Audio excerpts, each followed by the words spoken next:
Start करिए।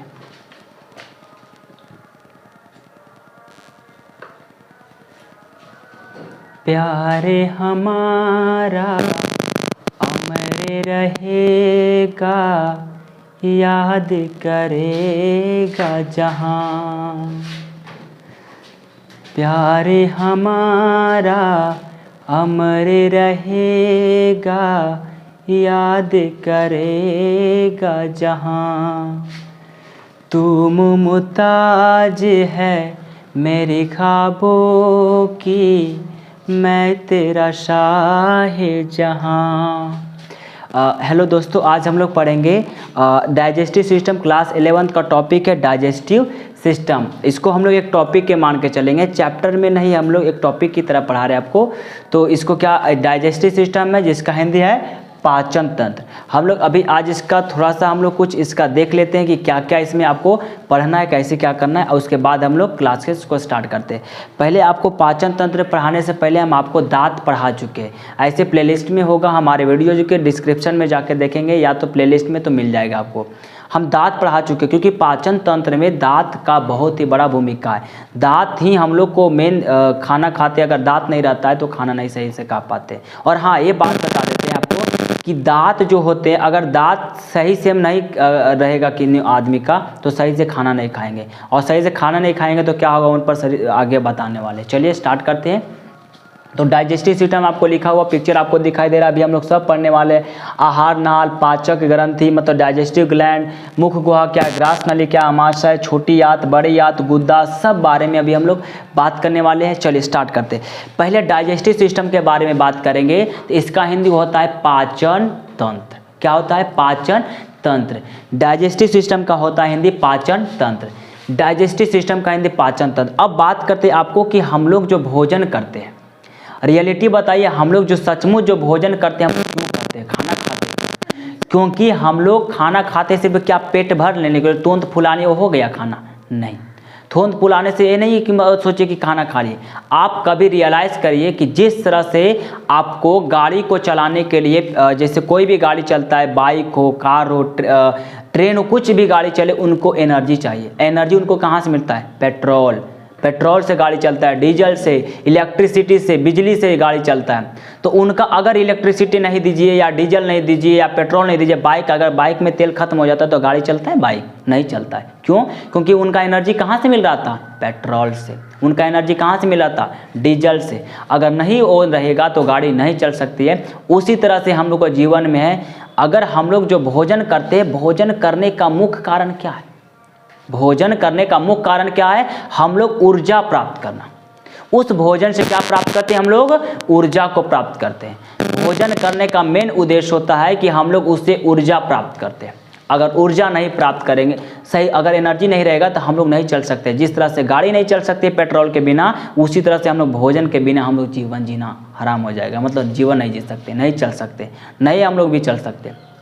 समझ में आया होगा? तो भोजन करने का मेन उद्देश्य क्या है? वो ऊर्जा को प्राप्त करना। भोजन करने का मेन उद्देश्य क्या है? ऊर्जा का प्राप्त करना। अब बात करते हैं हम लोग कि भोजन जो करते हैं तो उसमें क्या क्या ग्रंथि होते हैं, क्या क्या पार्ट होता है, क्या क्या तंत्र होते हैं जो उसमें भूमिका निभाते हैं पाचन करने में। अच्छा, अब बात करते हैं आपको, जैसे देखिएगा, एक याद करिए कि जैसे कि शादी हो जाता है एक लड़का को, तो उनको बाइक मिलता है। अब बाइक मिलता है तो उनका तेल खत्म हो जाता है, तो धक्का दिलवाते हैं उनसे। अब समझ गए किससे धक्का दिलवाते? क्यों? क्योंकि पेट्रोल खत्म हो गया। अब पेट्रोल खत्म हो जाने से क्या होगा? गाड़ी चल पाएगी? तो क्या करते हैं? धक्का देकर चलते हैं, क्योंकि उनके पिताजी तेल का पैसा नहीं दिए थे। क्योंकि सिर्फ गाड़ी दे दिए तो थोड़ी चलने वाला है। उसी तरह से हम लोग को मम्मी पापा जीवन दे दिए तो सही हो पाएगा। अगर नहीं हम लोग भोजन करेंगे तो नहीं। मेन इसमें बात करने वाले भोजन से रिलेटेड पाचन सबसे भूमिका निभाते हैं।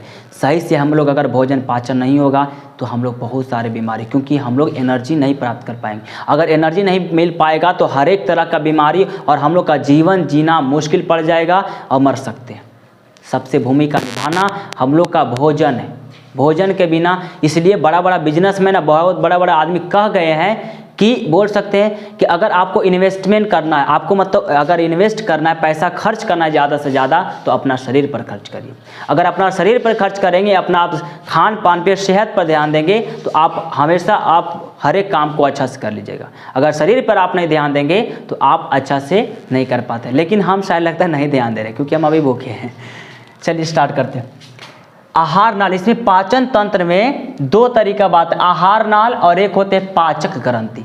आहार नाल पूरा आ गए, जहां हम लोग मुख गुहा, यहाँ से खाए, यहाँ से खाने के बाद जहां से निकलता है भोजन का वेस्ट, वहां तक के पार्ट को हम लोग क्या बोलते हैं? आहार नाल। क्या बोलते हैं? आहार नाल। बोल सकते हैं इसको इंग्लिश में एलिमेंट्री कैनल। और यह आहार नाल की टोटल लंबाई कितना होते हैं? कितना यह लंबा होते हैं? 32 फीट होते हैं। कितना लंबा होते हैं? 32 फीट होते हैं। और आहार नाल की, अब इसमें क्या क्या आपको आएंगे?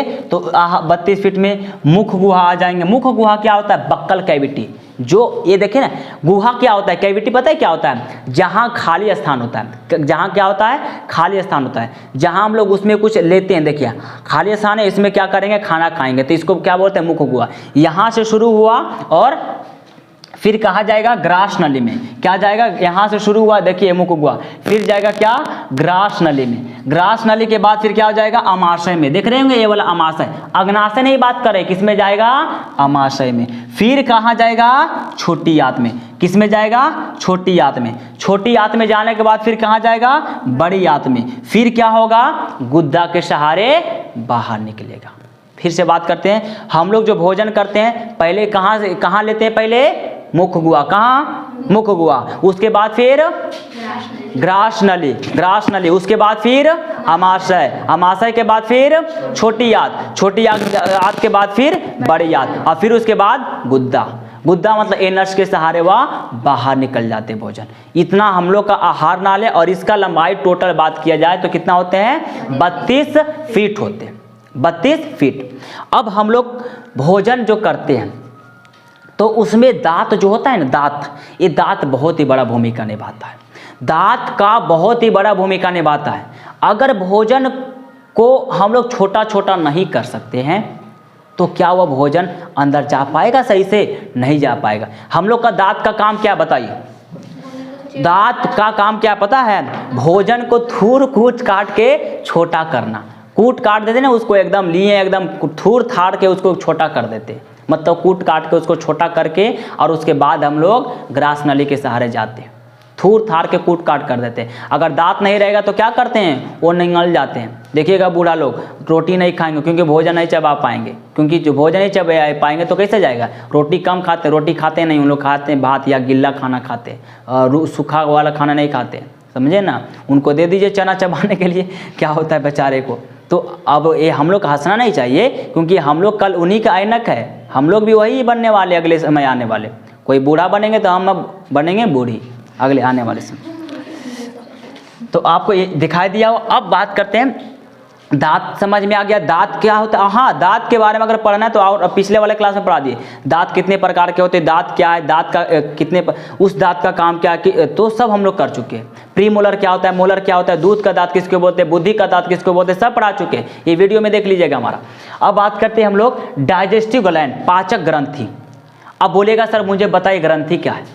तो टीचर क्या करते हैं, हर ज़्यादा से ज़्यादा टीचर और कि वह एक ही टॉपिक में सब कुछ को बताने शुरू कर देते हैं, तो इससे बच्चा क्या हो जाते हैं, कंफ्यूज कर जाते हैं। लेकिन हम नहीं बताएंगे। अभी ग्रंथि है, ग्रंथि वाला आएगा टॉपिक चैप्टर, उसमें हम पढ़ाएंगे ग्रंथि क्या होता है। अभी आप पाचन तंत्र जान रहे हैं ना, बस ये अभी जानिए। और बच्चे भी कोशिश करते सर ये ग्रंथि क्या है, ये क्या है, सीखने के लिए ज़्यादा उतावला हो जाते हैं, तो ये गलत करते हैं, नहीं तो आप कुछ नहीं समझ पाइएगा। अभी पाचन तंत्र सिर्फ पाचन के तंत्र के बारे में जानिए, डाइजेस्टिव सिस्टम के बारे में जानिए, उसके बाद सब धीरे धीरे सीखेंगे।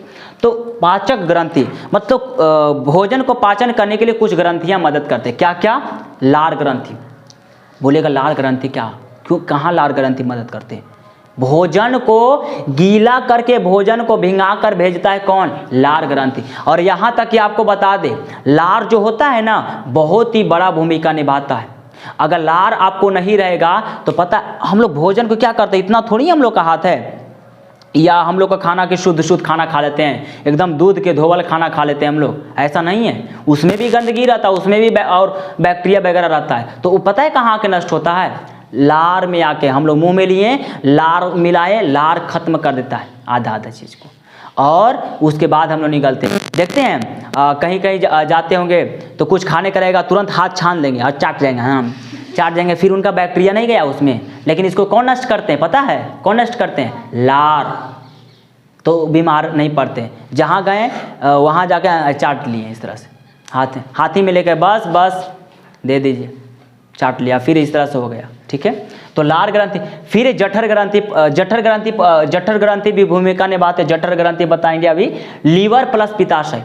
लीवर जो होते हैं वहाँ पर क्या होता है, बोल सकते हैं ब्लाडर होता है, वो बाइल ब्लाडर उसको बोलते हैं, पित्ताशय बोलते हैं। वो क्या करता है? वो पीत रस को छोड़ता है। क्या चीज़ को? पीत रस को छोड़ता है। अगला है अग्नाशय। अग्नाशय है यही जठर ग्रंथि को छोड़ता है। अग्नाशय क्या करते हैं? जठर ग्रंथि को छोड़ते हैं। आंत ग्रंथि, आंत में भी होता है, छोटी आंत बड़ी आंत होता है ना, छोटी आंत और बड़ी आंत, उसमें भी ग्रंथि रहता है, वो भोजन को। तो इस तरह से भोजन का हम लोग टेलर देख लिए कि इस तरह से भोजन को मदद करते भोजन। और एक बात कर दिया, पाचन तंत्र क्या होता है, सिस्टम क्या होता है। जिस तरह कंप्यूटर जानते होंगे ना, कंप्यूटर आप देखेंगे एक माउस लगा हुआ रहता है, मॉनिटर रहता है, कीबोर्ड रहता है, तो CPU रहता है, अब पूरा मिला दिए तो क्या हो गया? एक सिस्टम बन गया। क्या बन गया? सिस्टम। इसलिए हम लोग कंप्यूटर को क्या बोलते हैं? सिस्टम बोलते हैं। उसी तरह से पाचन करने में जो तंत्र निभाते हैं, भूमिका निभाते हैं, उस तंत्र को पाचन तंत्र कहते हैं। पाचन तंत्र में जो भूमिका निभाते हैं, जैसे कि मुख गुहा, एक ही से पाचन नहीं हो जाता है। मुख गुहा, ग्रास नली, अमाशय, छोटी आंत, बड़ी आंत, गुद्दा, ये सब इतना पाचन का। और हम लोग बात करेंगे अभी आगे 1 बाय 1 करके स्टेप से बात करेंगे। और अभी क्या सीखे, तो फिर बताइए मुझे कि भोजन करने का मेन उद्देश्य क्या होता है? भोजन का पाचन करने का मेन कारण क्या है? ऊर्जा प्राप्त करना। क्या काम है? ऊर्जा को प्राप्त करना। फिर बात करते हैं, अच्छा कभी जो हम लोग भोजन करते हैं उसको छोटा छोटा टुकड़ों में कौन तोड़ता है? दांत। क्या करता है? दांत तोड़ता है छोटा छोटा टुकड़ा में। बड़ा रहता है उसको बड़ा बड़ा को थूर कूट काट के उसको क्या कर देता है? दांत हम छोटा कर देता है, चबा के, समझे। और लार उसमें क्या करता है? उसमें जो भी रहता है गंदगी वगैरह बैक्टीरिया रहता है, लार उसको मिला के घोल घाल के क्या कर देते हैं? उसको नष्ट कर देते हैं, मतलब हटा देते हैं, खत्म कर देते हैं। फिर उसके बाद अलग अलग ग्रंथि उसमें भाग लेते हैं। लेकिन एक बात बता देते, हम लोग पानी को कभी चबाएं? जल को कभी चबाएं? नहीं। जल का कण इतना छोटा होता है, एक आपको लिख रहे पॉइंट यहां पर देखिएगा, जैसे जल, विटामिन और खनिज। जल, विटामिन और खनिज, ये 3 बात जो लिखे हैं नोट में इसको कर लीजिएगा। जल, विटामिन और खनिज, इन तीनों का पाचन नहीं होता है। पाचन मतलब यह छोटा छोटा टुकड़ा में नहीं होता है। क्यों? क्योंकि यह खुद ही छोटा इतना होते हैं कि इसको छोटा करने की जरूरत ही नहीं है। इसका डायरेक्ट अवशोषण हो जाता है। क्या हो जाता है? अवशोषण हो जाता है। डायरेक्ट इसको अवशोषण कर लिया जाता है छोटी आंत बड़ी आंत के द्वारा। विटामिन को, जल को और खनिज को, मिनरल्स को, मतलब भोजन में बहुत सारे खनिज आते हैं। लोहा, आयरन हो गया, तो जिंक हो गया, बहुत सारे उसमें क्या रहते हैं? खनिज रहते हैं। जैसे हो गया विटामिन हो गया, जल हो गया, ये सब को डायरेक्ट क्या होता है? अवशोषण होता है। ये सब का पाचन नहीं होता है, मतलब छोटा छोटा टुकड़ा में इसको नहीं तोड़ा जा सकता, क्योंकि इसका कण इतना ही छोटा होता है कि हम लोग इसको नहीं तोड़ सकते। इसलिए इसका डायरेक्ट अवशोषण हो जाता है। किस किस चीज का अवशोषण होता है? जल का, विटामिन का और खनिज लवण का। खनिजों का, जल का और लवण का, खनिज, जल और विटामिन का डायरेक्ट अवशोषण होता है। ये सबको पाचन नहीं होता है। पाचन, बताइए भोजन का पाचन करने का मुख्य उद्देश्य क्या होता है? ऊर्जा को प्राप्त करना। ऊर्जा को प्राप्त करना। अब हम लोग आज के लिए क्लास के लिए इतना ही, और हम लोग 1 बाय 1 करके अगले क्लास में एक्सप्लेन करेंगे कि कहाँ पर कैसे भोजन, कितना समय रहता है, कैसे पाचन होता है, हाइड्रोक्लोरिक एसिड क्या करता है, क्यों उल्टी होता है, वगैरह वगैरह सब जो भी आपका बात बच गया है अगले वाले क्लास में हम लोग करेंगे। चलिए आज के लिए इतना ही। पार्ट 2 इसके वाले आएगा। और हाँ, जाते जाते यही एक बात बोलेंगे कि कर दिखाओ कुछ ऐसा कि दुनिया करना चाहे आपके जैसा। जय हिंद, वंदे मातरम। और स्क्रीनशॉट लेना चाहते ले सकते हैं।